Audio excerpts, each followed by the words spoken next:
Bonjour, je suis Samuel, le marketeur inverse, je suis également formateur et chef d'entreprise et dans cette vidéo, je vais vous parler de la différence entre un indicateur commercial et un indicateur émotionnel.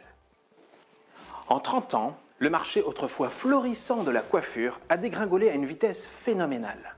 La profession de coiffeur est aujourd'hui l'un des métiers de l'artisanat le moins bien payé de France.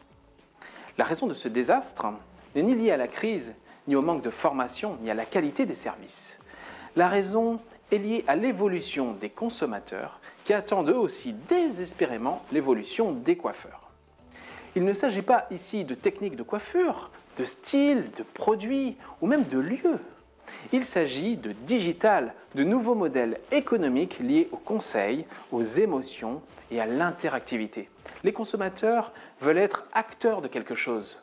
Ils veulent participer, comprendre. Ils veulent aussi de l'autonomie.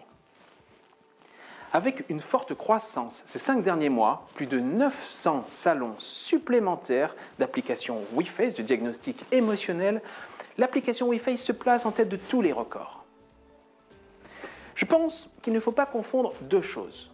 D'un côté, les logiciels de gestion, de caisse, et l'application d'expérience émotionnelle. Le premier s'adresse uniquement au gérant du salon et lui permet de faciliter sa comptabilité, alors que le deuxième s'adresse avant tout au consommateur et permet de répondre à ses désirs émotionnels, de conseils en image globale, en décodant son personnage du moment. L'un est un indicateur comptable, l'autre un indicateur émotionnel. Ils sont donc complémentaires. Mais alors, pourquoi WeFace dérange les éditeurs de caisse ? Eh bien, tout simplement parce qu'un indicateur comptable n'est pas pertinent et qu'ils le savent.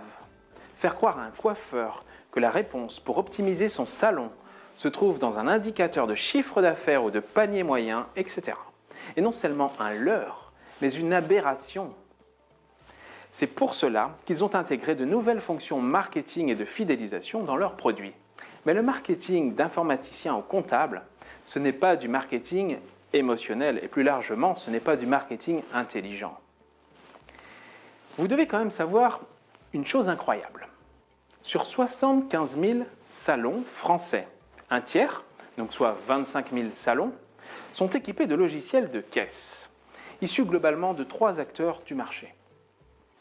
En 20 ans, les coiffeurs sont passés de 500 dépôts de bilan à 16 000 dépôts de bilan par an. Et chaque année, cela augmente. Donc vous imaginez, il y a 25 000 salons équipés de logiciels de caisse et 16 000 dépôts de bilan par an. Donc je ne dis pas que ces logiciels sont responsables du désastre, bien entendu, mais simplement qu'ils n'ont donc aucune influence sur la pérennité et la croissance de l'entreprise. C'est un fait et les coiffeurs doivent le savoir et l'entendre. Le marketing intelligent, c'est quoi ? C'est avant tout connaître ses clients, décoder leur personnalité, leur comportement, leurs envies émotionnelles. Comment proposer des conseils pertinents, produits, services, mailing, sans connaître ses clients ? Comment les toucher émotionnellement, sachant que l'émotion, c'est ce qui déclenche la décision d'achat, sans connaître ses clients ?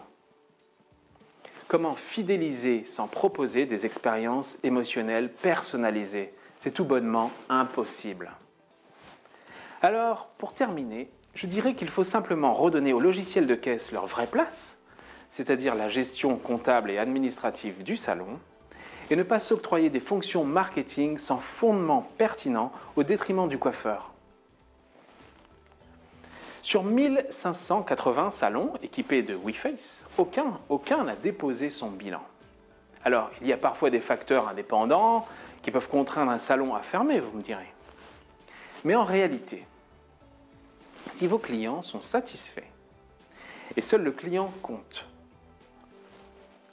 s'ils deviennent fans de votre salon, et donc vous les fidélisez, eh bien ils ont des raisons de parler de vous. Ils achèteront plus de produits, de services par plaisir émotionnel, je vous le garantis.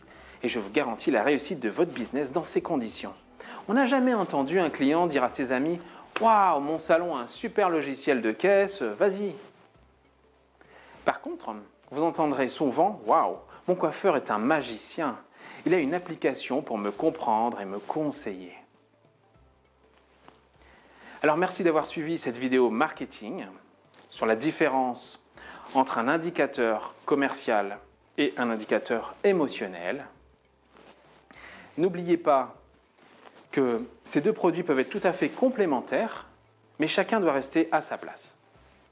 L'un s'occupe de la gestion administrative et de la comptabilité, sachant que la France est l'un des pays où l'administration est la plus complexe, donc ce type de logiciel est nécessaire.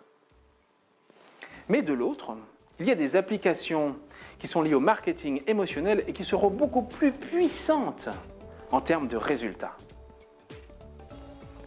À bientôt.